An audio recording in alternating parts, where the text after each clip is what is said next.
Computer role-playing games were popularized in Japan in the early and mid-1980s due to groundbreaking Western PC titles like Wizardry and Ultima, as well as homegrown efforts from developers such as T&E Soft Kogado and Nihon Falcom. The RPG genre soon became firmly established as a part of the Japanese gaming landscape, but its popularity would absolutely explode in 1986 with the debut of NX's Dragon Quest for the Nintendo Family Computer. A truly trailblazing title, Dragon Quest's success led to a boom period for RPGs in Japan, paving the way for Squaresoft's Final Fantasy, Sega's Phantasy Star, and countless other role-playing adventures domestically and abroad. The steadily increasing demand for more RPGs from consumers, as well as the rapidly advancing computer technology of the late 80s, would play its part in the creation of another innovative and important entry in the history of role-playing games. 全部が初めてのことなんで、ゲームで声が出るとか、ちょっとアニメ的な映像が出るとか、ビジュアル系のロールプレイングとかいう初めてのことだらけなんで、誰もやったことないものをみんなでああでもないこうでもないっていう苦労して作り出したっていう初めてのことをみんなでやった思い出があります。That game is Hudson Soft's 1989 Tengai Makyou ZIRIA for the PC Engine, and this is the story of the who, what, when, where, why, and how of the world's first RPG on CD.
The PC Engine hit Japanese store shelves on October 30th, 1987, the result of a partnership between Japanese electronics giant NEC and the game developer Hudson Soft. Early on, the new system impressed the Japanese public with the compact, eye-catching looks of both the console itself and its proprietary HuCards, the sleek credit card-sized ROM cartridges that housed its software. However, it's what's inside that really wowed consumers, as the PC Engine's 16-bit graphical processing units allowed its games to include larger sprites and more colorful graphics than what had been seen on Nintendo's Famicom, the established leader in the console gaming market in Japan and North America. NEC and Hudson's new home gaming platform was a hit, and despite failing in other markets, the PC Engine would hold on to a large share of the Japanese console space until the mid-1990s, playing second only to Nintendo for the next two gaming generations. The PC Engine found success thanks to a library of unique and critically acclaimed games. However, that is only one component of why the console remained a strong competitor in Japan for its nearly 7-year run. Another key reason why the PC Engine did so well was the ongoing innovations made to the product. Years before the release of Sega's Mega Drive in 1988, and even longer before Nintendo made any announcements regarding an inevitable follow-up to the Famicom, NEC and Hudson started making plans for the PC Engine to evolve and stand out from the competition, present and future. The PC Engine's 8-bit CPU and HuCard medium were serviceable for the time, but the system's limitations would soon put it at a severe disadvantage against its more high-tech rivals. To level the playing field, the two companies went in a completely new and radical direction in the industry, deciding to invest in the development of an add-on to the existing PC Engine hardware that would allow it to play games on a format that had yet to be utilized for gaming: the optical compact disc. CDs were a relatively new invention, hitting the market in 1982 as a superior way to play recorded music when compared to cassette tapes and vinyl records. CD-ROM technology was introduced a couple of years later for use with personal computers, with the ability to store hundreds of times more data than floppy disks, tapes, and cartridges. NEC and Hudson Soft were determined to be the first to take advantage of this new medium for video games, working toward that goal as early as 1985, quite some time before the design for the standard PC Engine was even complete. The result of years of research and development was the CD-ROM system, which would attach a disk drive to the original PC Engine console through an attaché case-like interface unit. with the added ability of outputting video and audio through composite, a marked improvement over the original system's RF configuration. This peripheral add-on came out at the tail end of 1988 on December 4th, launching alongside 2 games: the virtual dating simulator Noriko, and a port of Capcom's original Street Fighter, renamed Fighting Street.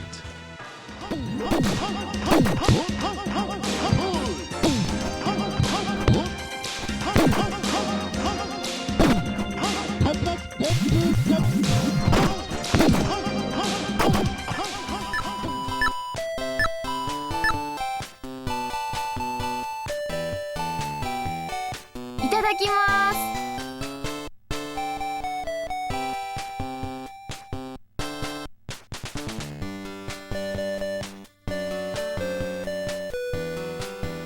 もうお腹いっぱい。行きましょう。 Both titles took advantage of the expanded audio capabilities of the compact disc format, but not much else. To really show the public how CD-ROMs could and would be the future of gaming, Hudson had to develop a game that could provide an experience that could only be achieved on CD and really show off the medium's capabilities. Fortunately, by the time the CD-ROM had launched, work was already underway on such a project, a role-playing game that aimed to be unlike anything that came out before it.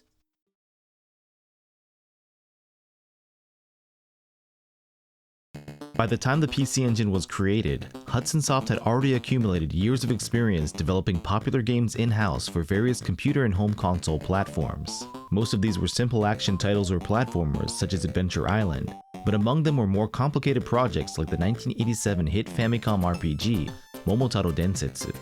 While the company had a staff of talented and reliable programmers and engineers, Hudson wanted to work with creative concepts that were beyond what they had done or were capable of, to design a game on an epic scale that felt similar to a popular anime in the 1980s.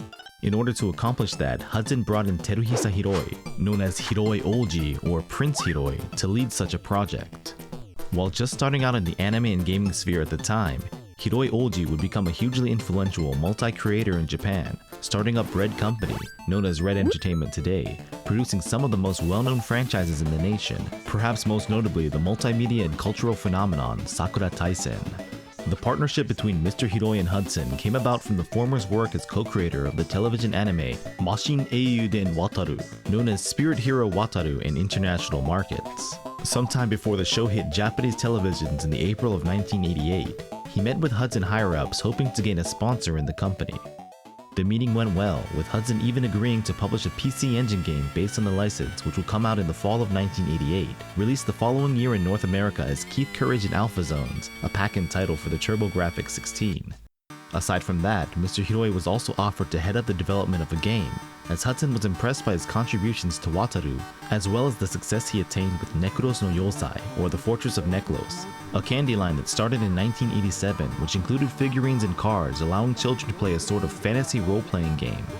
Although he had never worked on a video game before, Mr. Hiroi had experience with gaming ideas and terminology from his previous projects, and was highly interested in the potential of games as a medium for storytelling.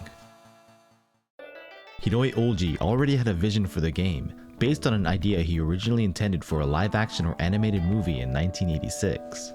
The story would be set in the Golden Land of Jipang, a fictional country based on Japan but full of long-held misconceptions and stereotypes the outside world had about Japanese culture and history.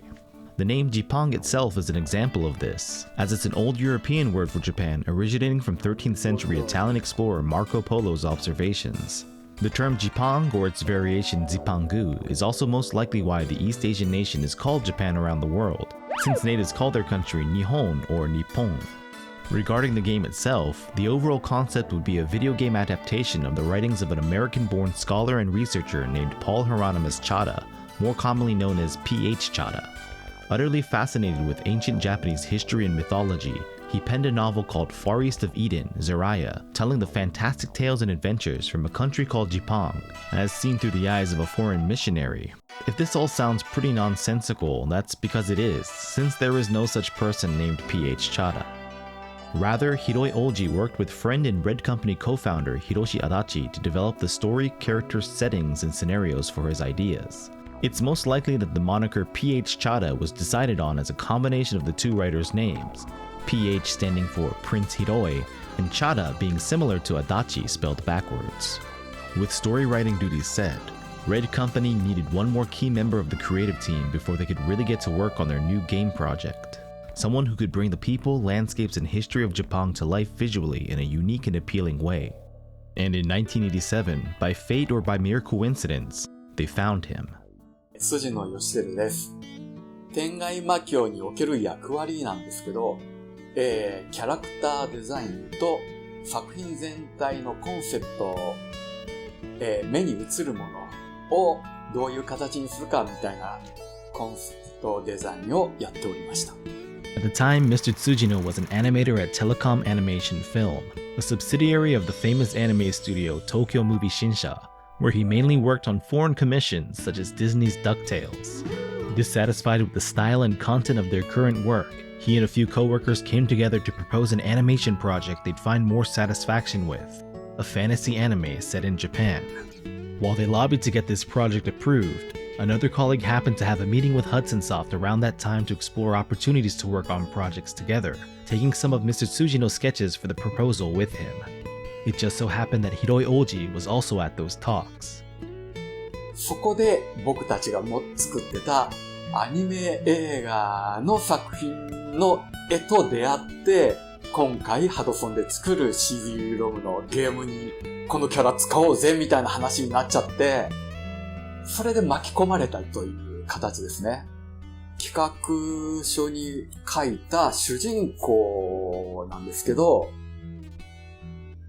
まあいろんな絵あるんですけどね。バラバラと。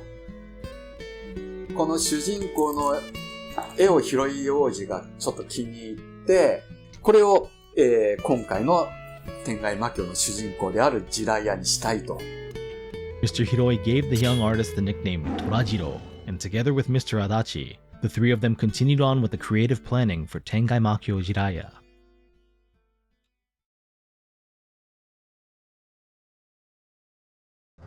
Two ideas based on Japanese fantasy originally intended for animation projects came together and would now serve to create what would arguably be Hudson's biggest game to date.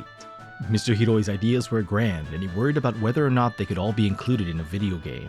By the time Mr. Tsujino was brought on board, the decision to put the game on CD had already been made. Reassured by Hudson Soft that the new technology would allow all their ideas to be realized, the creative team at Red Company started putting together the game as they saw fit, without having to worry much about limitations. 広井王子に言われたのは、映画を作ろうと。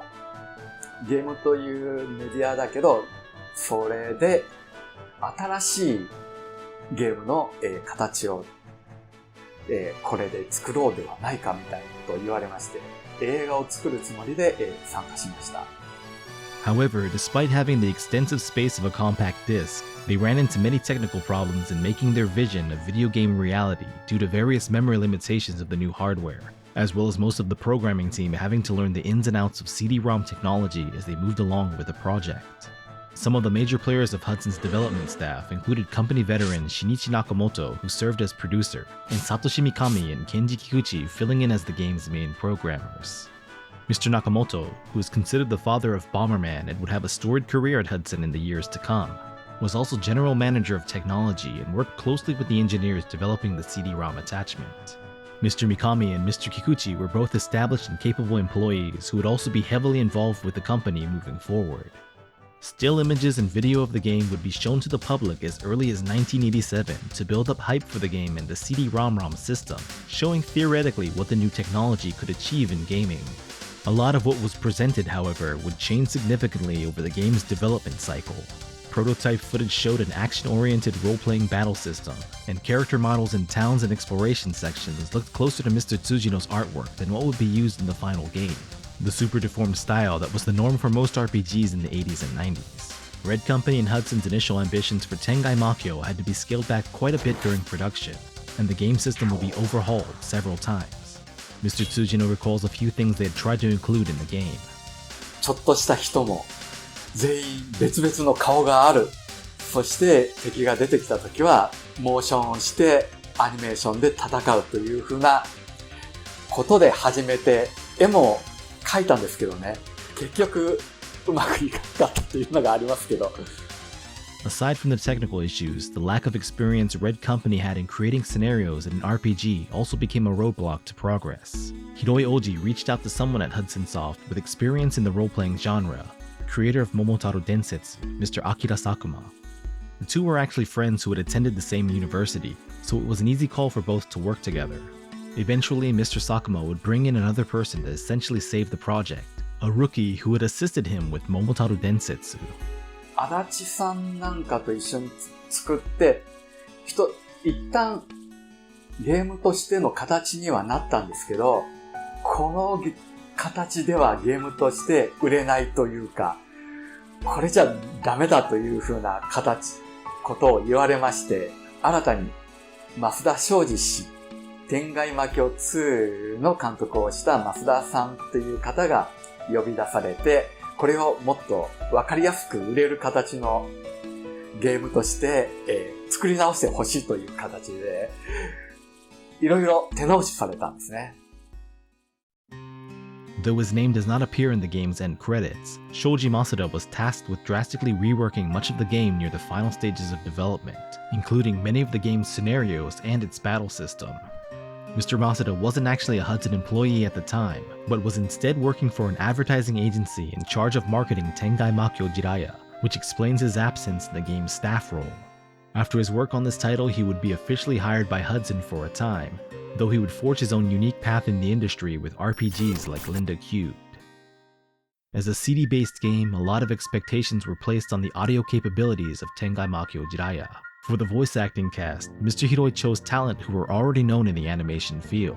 These included veterans Kaneto Shiozawa and Takeshi Aono, as well as relative newcomers Hiroko Emori and Mitsuo Iwata. Iwata being most well known at this point for portraying main character Kaneda in the 1988 film Akira.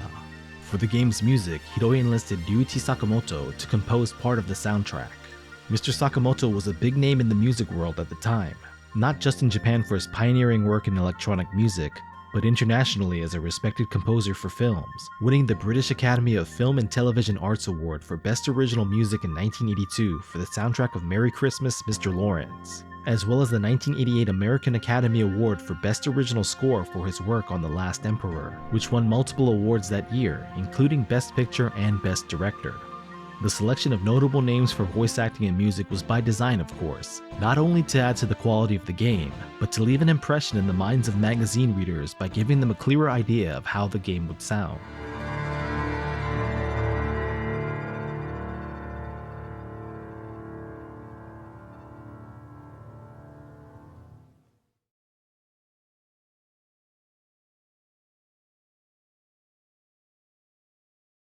After many months of hard work, dedication, and a fair share of trial and tribulation, Tengai Makyou ZIRIA was finally complete and ready to ship.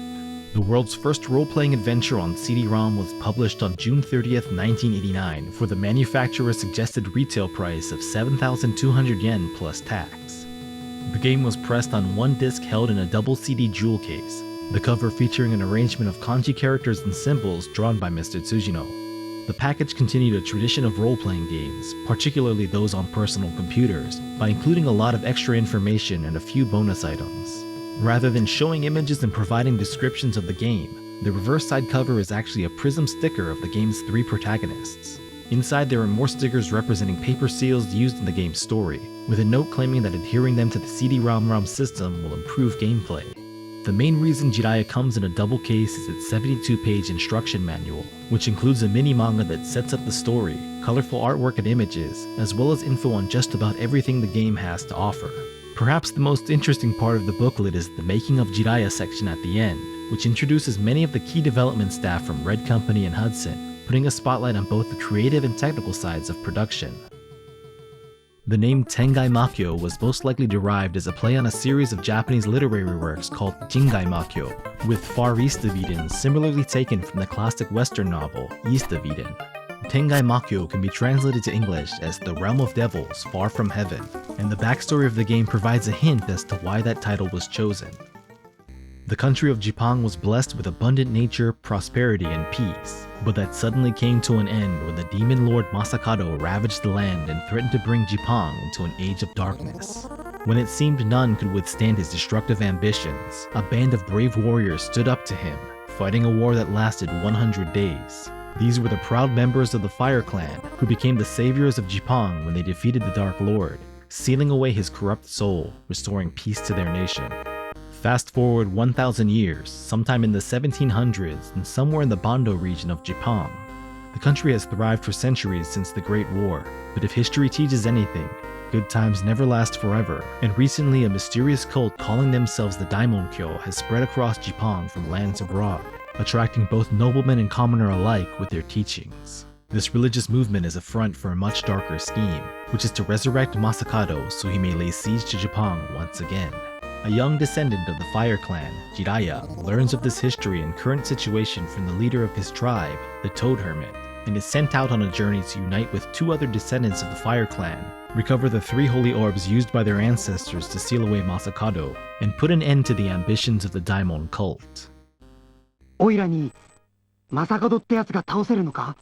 おそらく無理じゃろ。だったらなんでおいらは今まで修行してきたんだよ。お前一人では無理だということじゃ。しかしお前と同じ定めを持った者があと2人を。この2人と力を合わせればマサカドの復活を阻止することができるじゃろ。冗談じゃねえよ。マサカドなんてやつ、おいら一人で十分だよ。ならば行ってこい。しかし火の一族2人と力を合わせねばマサカドには立ち向かえぬぞ。The player then takes control of Jiraiya as he embarks on his quest. Mr. Tsujino describes the young hero. 炎のように熱い熱血感っていう感じですね。True to those words full of gust and gusto, Jiraiya feels like he can complete this quest on his own. The Bando region is a huge area split up into 9 provinces, each of which contain villages, castles, dungeons, and other explorable locales. Bando is Jipang's equivalent to Japan's Kanto, which includes the capital city, Tokyo. An interesting thing about the shape of Jipang is that it's based on the oldest map ever constructed of Japan in the West. Gameplay and game progression in Tengai Makyou ZIRIA is remarkably similar to other RPGs of the era. For example, players can select from a menu of different commands to interact with the environment, which allows them to do things like inspect items or speak with NPCs. Some villages will have animated portraits that play as they speak, but these instances are few and far between outside of story-relevant characters. Danger lurks in many of the fields, forests, and caves that surround civilization, and battles take place randomly in unsafe areas. Battle mode gives the player a first-person perspective of the action and mostly allows for the typical set of options found in role-playing games, such as attack, defend, and flee. However, Jiraiya can also steal from his foes, something that wasn't so common back then, and this option is even used in a clever way at one point to defeat a gold-hoarding boss character. While there is some movement in battles, unfortunately most enemies are just static sprites, with animations reserved for boss characters and a handful of common monsters. The encounter rate is fairly high, and battles can drag out a little due to the slow scrolling text, but the ability to put the battle on auto helps ease these problems somewhat. The player must always ensure HP levels are high, because if Jiraiya or any one of his companions fall in the fight, they are returned to the location of the last save and lose half of their money. After a battle is won, experience and ryo, the currency used in Jipang, are gained.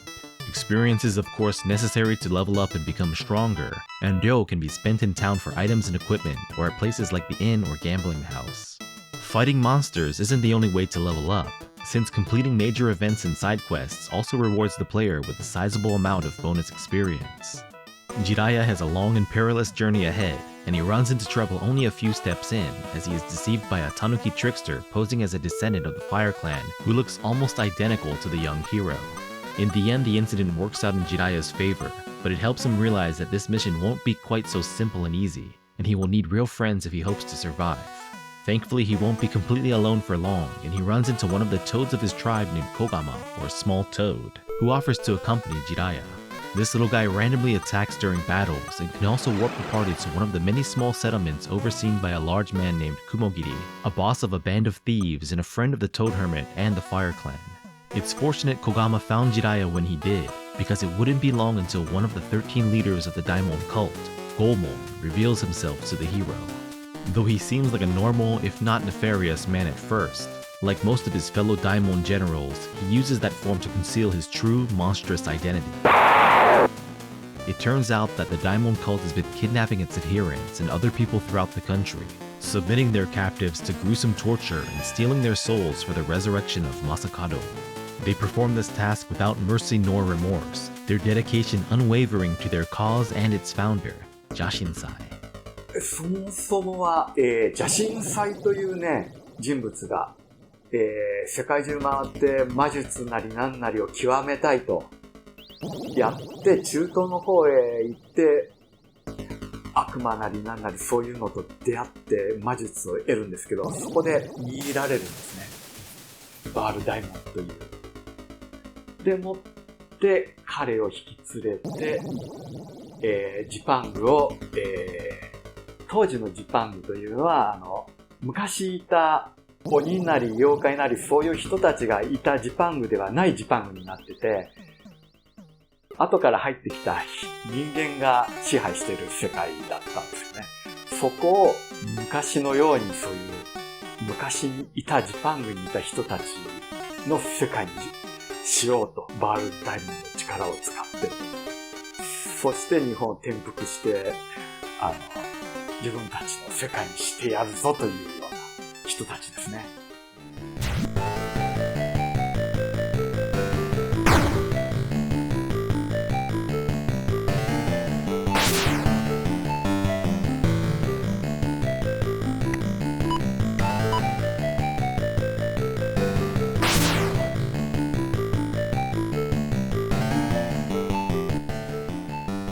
しまった、甘く見たわ。だが13人衆の残りが必ずお前を倒す。必ずな。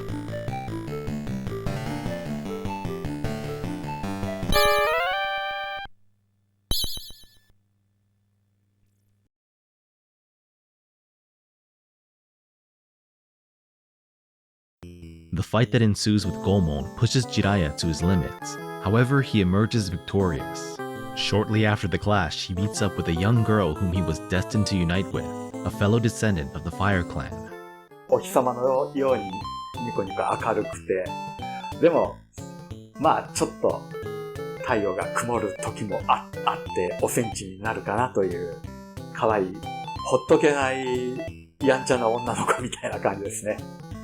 Tsunade's strength and skill with an axe are a welcome addition to the party, but her great physical power is offset by her inability to use magic, as she is unable to read the scrolls necessary to cast spells.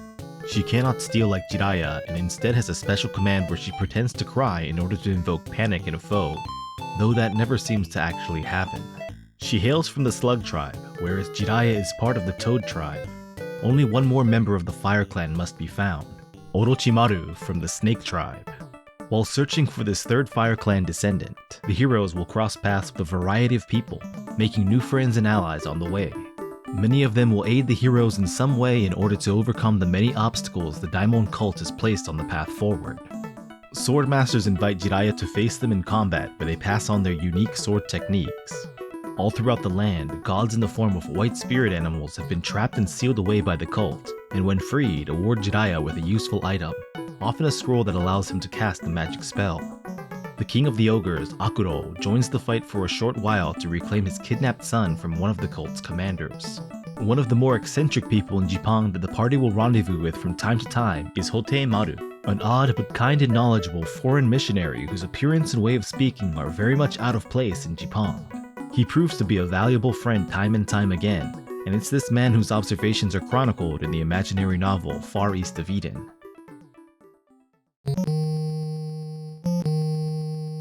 When Jiraiya and Tsunade finally meet the elusive Orochimaru, he is disguised as a beautiful woman and reveals himself only after they recover the sacred orb of the Snake tribe.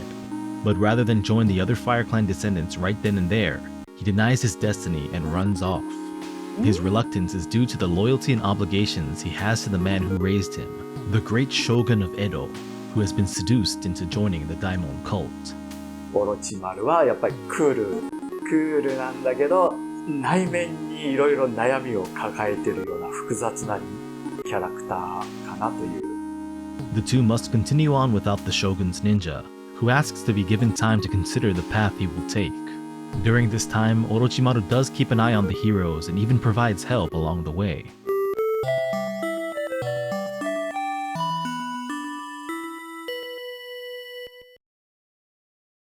While continuing on their mission, one of the cult leaders Jiraiya and Tsunade encounter is a foolish ape with a proclivity for women and wine named Manto, who would become a recurring antagonist in the Tengai Makyou games to come, responsible for some of the more memorable scenes in later entries. Finally, in their hour of need, Orochimaru accepts his fate and makes the decision to join his fellow Fire Clan descendants, helping them acquire the Slug Orb. His weapon of choice is a bow, and he has access to a range of useful attack and support magic, as well as a special command where he gives a sidelong glance, which has a very slim chance of taking out an enemy for good.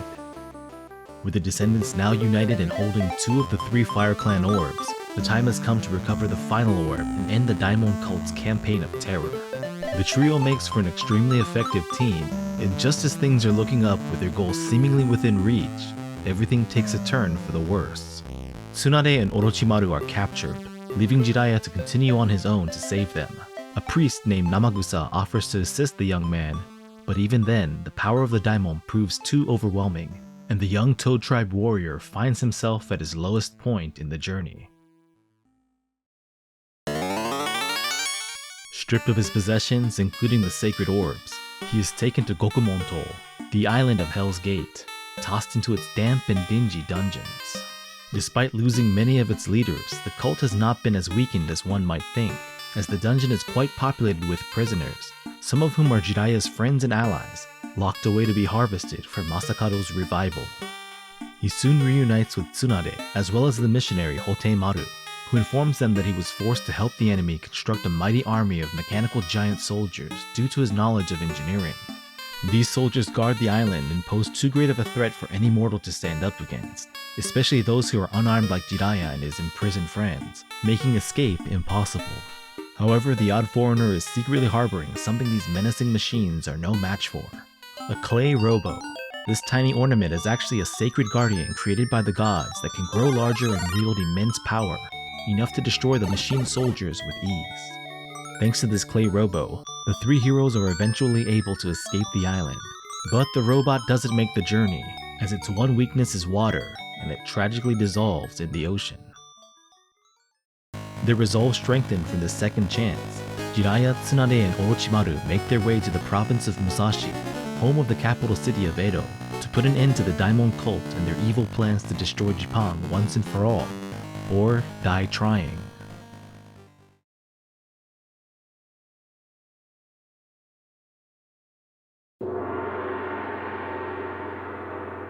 The entirety of Tengai Makyou ZIRIA will most likely take over 30 hours or so to complete on a first attempt. Exploration of the large game area and fully voiced story segments account for a good chunk of that. However, players can expect to grind for levels at several points in the game. While not one of the more difficult early RPGs, it certainly presents a challenge with its battles as well as figuring out how to overcome a few of its more clever or ambiguous scenarios. The music is catchy and memorable, but tracks are typically on the short side and repeat often. Ryuichi Sakamoto only composed a total of 3 songs for the game, which are its only fully orchestrated pieces. The story is quite serious with many touching moments, but there is also a lot of humor sprinkled in throughout, which was uncommon for RPGs at the time.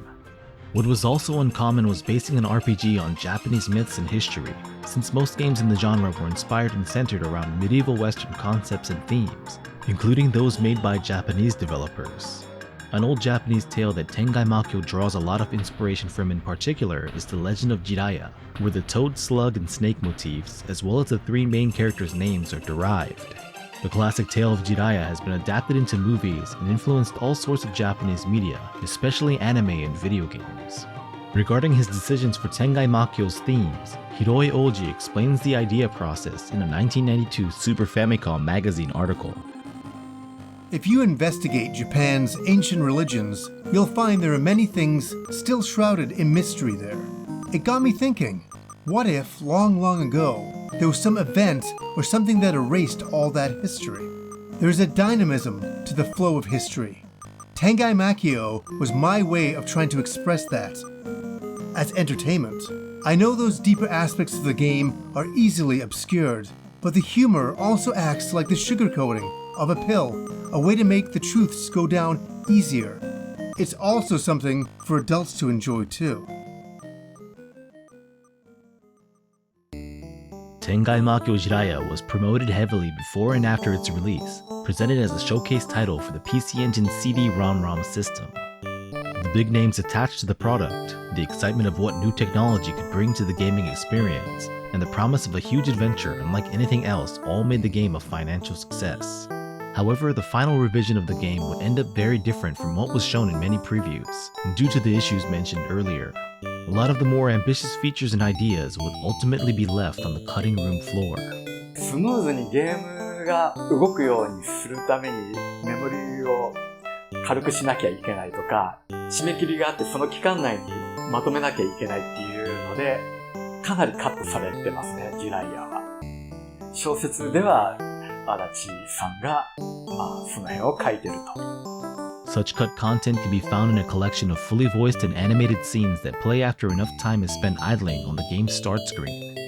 The novelization mentioned would be published at the end of 1989 through late 1990 in 3 parts by Kadokawa, which includes some fantastic new artwork from Mr. Tsujino and credits to P.H. Chada's supposedly original work from 1982. The story presented in these novels is much more complex than that of the games, to the point where it's essentially a completely different take on the tale. While it was disappointing that the original vision of the teams at Red Company and Hudson Soft had to be altered and watered down significantly, Tengai Makyou ZIRIA was also a critical success, garnering positive reviews in Japanese gaming publications at the time. Though gameplay and the look of overworld and battle sections didn't stand out much from what was currently on the market, the voice acting, animation, refreshing art and story themes, along with its likable cast of characters, would leave a lasting impression. In addition to the novels, an adventure book based on the game was also published in 1989, something common for popular video games in the 80s and 90s. And in July of 1990, 1 year after the game's release, a 2-part VHS OVA, or original video animation, hit store shelves in Japan, fulfilling Hiroi Oji and Yoshiteru Tsujino's original desires for their ideas to be realized as animated movies.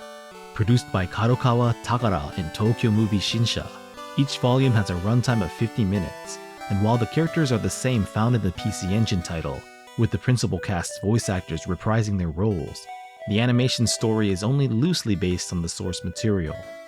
Tengai Makyou ZIRIA would be ported to a variety of different platforms over the years, the first being for the CD-ROM successor, the PC Engine Super CD-ROM system that debuted in 1992.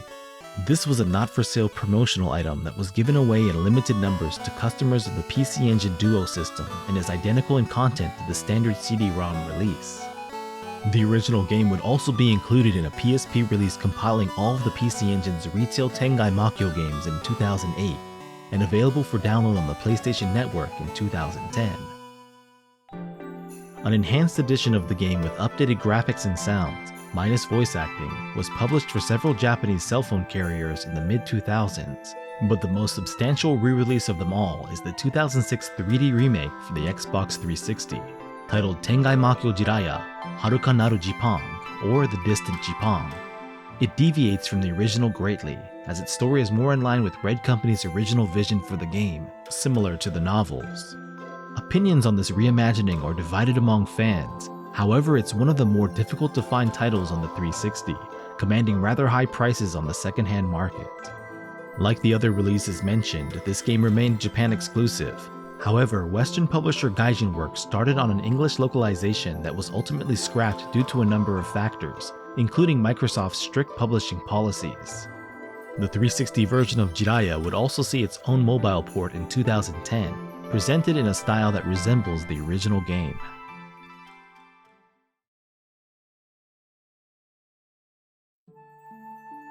The production of Tengai Makyou ZIRIA was a roller coaster of emotions and hard work for the staff at Red Company and Hudson Soft, but in the end their efforts resulted in a product they could all be proud of. Mr. Tsujino takes us back to his feelings at the time. いろいろね、紆余曲折と言いますか、何度かね、完成しては違うバージョンにした方がいいんじゃないかって言って、また作り直して完成して、それでもまだダメで、増田昌司さんが、いろいろいじくって完成したという作品なんでね、ちょっと複雑な思いもありますけど、でも自分たちで苦労してやったものが、製品として世に出たっていうのがね、非常に嬉しかったですね。で、あと雑誌なんかにもいろいろね、登場して自分の絵なんかも出て、非常に嬉しかったですね、当時は。はい。It's been over 3 decades since the release of Tengai Makyou ZIRIA, and while it may not be as well known as a Dragon Quest or Final Fantasy, it firmly has its place in the history of RPGs, not only as the genre's first CD-based game, but for laying the groundwork for what storytelling in a role-playing game would look like in the years to come. While this first experiment would not go as smoothly as anyone involved had hoped, and the end results not quite achieving the high hopes and standards they set, it was a valuable experience that would help Red and Hudson to achieve greater success only 3 years later with the sequel to Tengai Makyou ZIRIA, Tengai Makyou 2, Manji Maru. But that's a story for another time.